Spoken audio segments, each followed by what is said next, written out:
Bonjour à tous, on se retrouve pour une nouvelle position de combinaison. Ici on est pratiquement au final, on va dire, hein, puisqu'on a échangé toutes les pièces mineures, hein. Il n'y a plus de pièces mineures dans la position, plus que les pièces lourdes, mais des pièces lourdes qui sont bien placées en attaque, hein, pour les blancs évidemment, avec la dame juste en face du roi.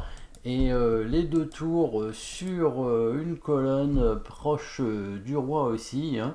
Donc bien doublé. Après les pièces noires, bon, sont pas trop mal placées non plus, hein, mais les tours ne sont pas en liaison, hein. Ça c'est toujours très important, hein. Les tours en liaison, c'est un peu comme les deux cavaliers qui se défendent.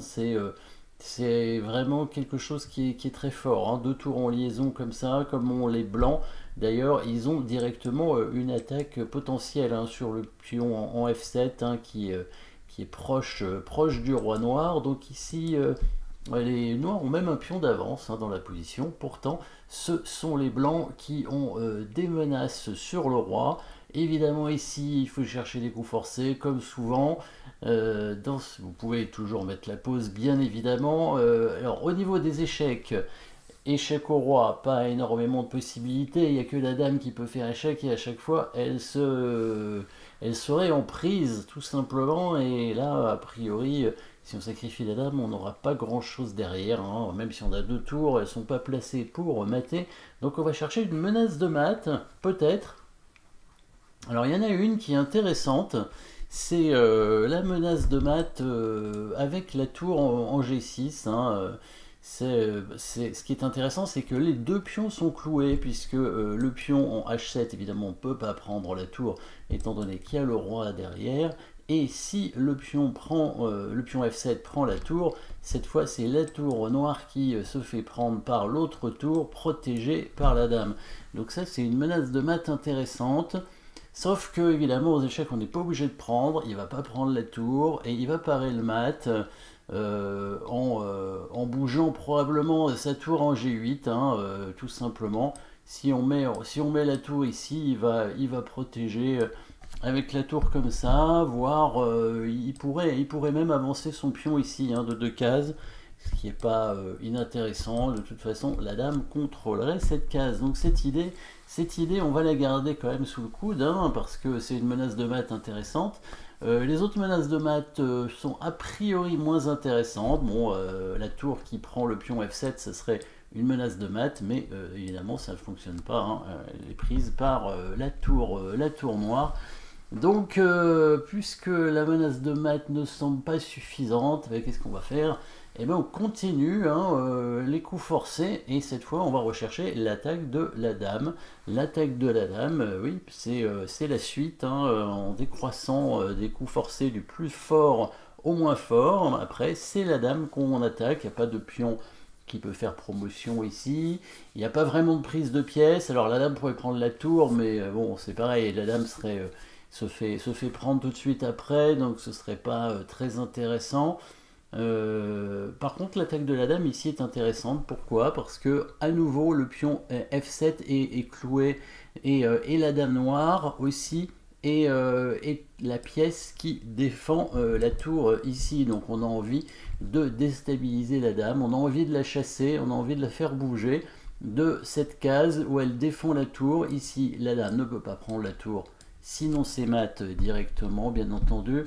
Et si le pion prend la tour, bah ce sera mat aussi, on prend avec la tour. Et après, on va mater avec la dame de cette façon, bien entendu. Donc tout ce qui reste comme coup, bah, il n'y en a qu'un seul, c'est la dame qui vient défendre sa tour, hein, en D8, hein, obligé de se mettre là. Et là, ça change absolument tout maintenant que la dame est ici.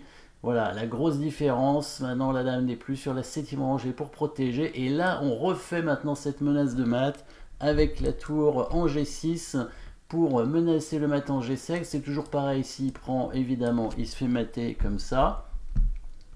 Et cette fois, il n'a plus de coups de pion qui avancent, ça sert à rien puisque la dame a bougé. Donc ici, c'est échec et mat en G7. Donc le seul coup qui reste au noir, c'est bien la tour qui vient en G8, hein, comme on a dit tout à l'heure. Sauf que la dame a disparu. Enfin, la dame noire, elle est quand même ici, mais elle est plus en protection du pion. Donc on va pouvoir renouveler les menaces de mat. Et cette fois, c'est la deuxième tour qui va arriver. et qui va prendre ce pion pour menacer un mat ici qui est pratiquement un mat imparable. Hein. On voit pas trop comment les pièces noires vont défendre. Donc la seule façon pour les noirs maintenant, pour essayer de ne pas perdre, c'est de faire une contre-attaque, ce qu'ils peuvent essayer de faire, puisqu'ils ont quand même la tour et la dame sur une colonne ouverte, et le roi blanc n'est pas si bien protégé que ça finalement. Hein, si la tour donne échec ici, le roi blanc n'aurait qu'une case, tout simplement venir en H2 hein, sur la diagonale noire. La dame noire va pouvoir donner échec, pas énormément de cases non plus, puisque la tour blanche contrôle ici, la deuxième tour blanche contrôle ici, donc la seule case d'échec, ce serait en B8, hein. Les noirs doivent jouer des coups forcés, sinon ils sont mat, hein, ne pas oublier. Il n'y a aucune façon de parer cette menace de mat, donc il faut faire des échecs. Ici, le roi blanc ne peut pas bouger, donc il faut couvrir l'échec, on ne peut pas ramener la tour. Si on ramène celle-ci, il n'y aura plus de menace de mat, donc on pousse le pion sans craindre les fantômes, comme on dit. Hein. Le roi s'ouvre, mais c'est pas grave, hein. Les noirs peuvent donner échec, alors eux aussi sans craindre les fantômes, hein, parce que si la dame prend la tour, il n'y a plus de menace de mat, et maintenant la tour noire peut récupérer la tour blanche ici, et la partie continue, hein. Il n'y a pas de mat pour l'instant. Donc en fait sur cet échec, c'est pas si dangereux finalement pour les blancs qui vont tout simplement bouger leur roi, hein, en allant en direction de la tour de façon à l'attaquer pour qu'elle ne puisse plus donner échec, et à la fin ils ne pourront plus parer le mat. Voyons ça, le roi qui va se diriger vers la tour va continuer à faire échec, hein, pas tellement le choix.